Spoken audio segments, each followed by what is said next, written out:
की प्रतिक्रियाएं हम आगे आपको सुनाएंगे, लेकिन फिलहाल सीधे रुख करते हैं स्वामी रामदेव की प्रेस कॉन्फ्रेंस। चलिए सुनते हैं उनको। प्रभाव के सत्य के आधार पर फैसला ही नहीं दिया, एक बहुत बड़ा ऐतिहासिक न्याय और वहां भी धार्मिक, सांस्कृतिक, सामाजिक न्याय इस देश में हुआ। ये सारी दुनिया जानती है कि राम अयोध्या में पैदा हुए और जब मर्यादा पुरुषोत्तम श्री राम का जन्म अयोध्या में हुआ तो वहां पर मंदिर का अधिकार होना चाहिए, लेकिन ये देश आस्थाओं के आधार पर नहीं चलता है, संविधान से चलता है और सत्य के आधार पर चलता है। तो सत्यमेव जयते आज चरितार्थ हुआ और राम जन्मभूमि पर भव्य राम मंदिर का निर्माण होगा और वहां भी एक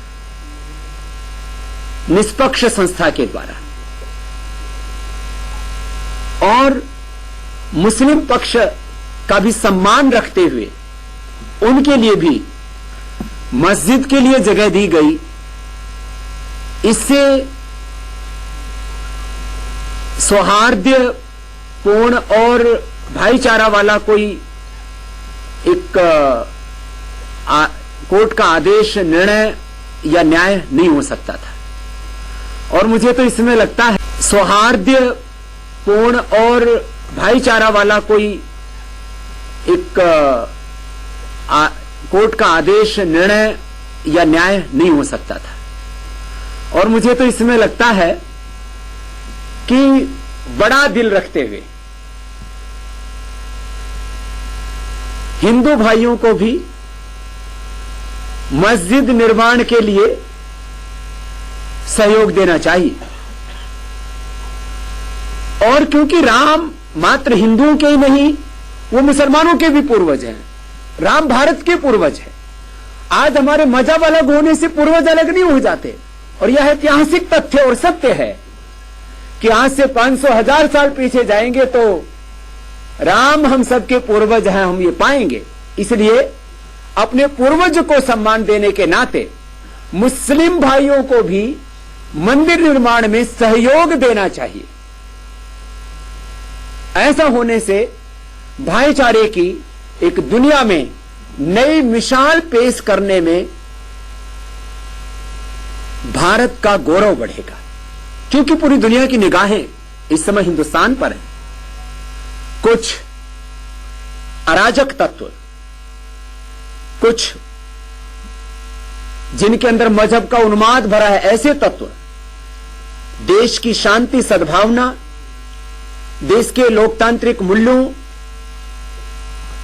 पर प्रहार कर सकते हैं, देश का माहौल खराब करने के लिए भी चेष्टा कर सकते हैं। यह देश का एक बहुत बड़ा अग्नि परीक्षा का भी काल है कि देश में किसी भी प्रकार का धार्मिक, मजहबी, सांप्रदायिक उन्माद पैदा ना हो। यह हम सब देश के जिम्मेदार नागरिकों का उत्तरदायित्व भी है। और इस शांति सद्भाव को बनाए रखने के लिए धार्मिक, आध्यात्मिक, राजनीतिक क्षेत्र के जितने भी वरिष्ठ हैं, उन सबको अपील भी करनी चाहिए। और यदि कोई किसी भी प्रकार से इस देश की शांति को भंग करने की कोशिश करता है तो उसको रोकने के लिए भी आगे आना चाहिए, क्योंकि देश में शांति, सद्भावना और सुरक्षा को बनाए रखना ये मात्र आदरणीय अमित शाह जी, गृह मंत्री जी की या देश के प्रधानमंत्री जी मोदी जी की ही जिम्मेदारी मात्र नहीं है।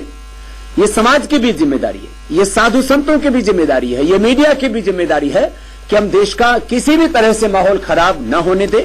और मुझे विश्वास है कि हम एकता, शांति, सद्भावना की मिसाल कायम करने में कामयाब होंगे और इस अग्नि परीक्षा में उत्तीर्ण होंगे। और क्योंकि अब तो कोर्ट का निर्णय आ चुका है कि अयोध्या में भव्य राम मंदिर बनेगा और राम हमारे आराध्य तो है ही, राम हमारी अस्मिता होने के साथ साथ राम मर्यादा है। हमें मर्यादा को नहीं तोड़ना है। राम धैर्य की मूर्ति है, हमें अपना धीरज नहीं खोना है। राम क्षमा की मूर्ति है, हमें किसी भी प्रकार का किसी भी समाज में प्रतिशोध पैदा हो ऐसा कोई कार्य नहीं करना है। इसलिए कोई भी ऐसा बड़ा सेलिब्रेशन जिससे कि किसी अन्य वर्ग में बैर, प्रतिशोध या आक्रोश पैदा हो, इस तरह का कोई कार्य नहीं करना है। राम तो हमारा चरित्र है। हमने तो गीत गाए हैं, चंदन है इस देश की माटी, तपोभूमि हर ग्राम है, हर बाला देवी की प्रतिमा, बच्चा बच्चा राम है। हम ही राम हैं, हम ही शिव हैं, शिवो हम के गीत गाए हैं हमने। हम ही हनुमान हैं, हम ही बुद्ध हैं, हम ही नानक हैं, हम ही गौतम कराद जमनी पाणिनि पतंजलि के मूर्त रूप उनके प्रतिनिधि है।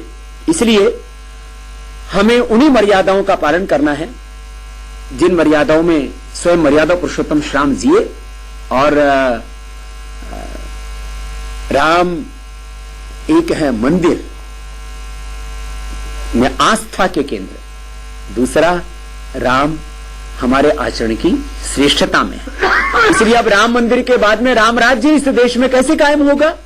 वह राम राज्य किसी शासन के द्वारा कायम नहीं होगा, वह हमारे आत्म अनुशासन से, हमारे चरित्र से।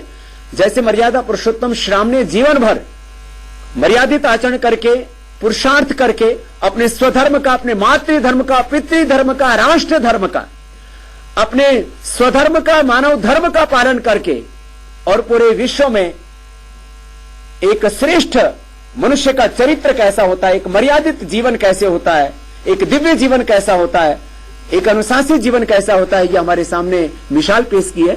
हम राम के वंशज होने का भी धर्म निभाएंगे और इस देश में अब राम मंदिर के बाद में राम राज्य कैसे आए, अर्थात सब प्रकार की दैहिक, दैविक, भौतिक कोई भी ताप, संताप इस देश में किसी भी प्रकार की भूख और दरिद्रता ना हो, किसी भी प्रकार का वैर भाव ना हो, उसके लिए हम सबको मिलकर के प्रयास करना पड़ेगा।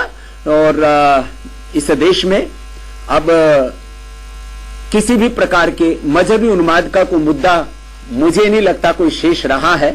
अब सब अपने कर्म को अपना धर्म मान करके और मजहब को अपने आंतरिक जीवन का, अपने आंतरिक आचरण का, अपने आचरण की श्रेष्ठता का आदर्श मान करके आगे बढ़ेंगे तो ये देश बहुत आगे बढ़ेगा और मजहबी तौर पर अब इस देश में कोई दंगा फसाद नहीं होगा।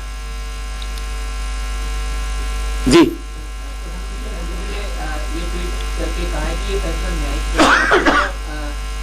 प्रक्रियाओं में जन सामान्य के विश्वास को और मजबूत करेगा। और हमने देखा भी कि पूरा देश आज एकजुट खड़ा है और दोनों पक्षों ने ये कह दिया था कि फैसला जिसके भी पक्ष में हो, जीत किसी की नहीं है, हार किसी की नहीं है। प्रतिक्रिया ये सच बात है कि ये हार जीत का मुद्दा नहीं है।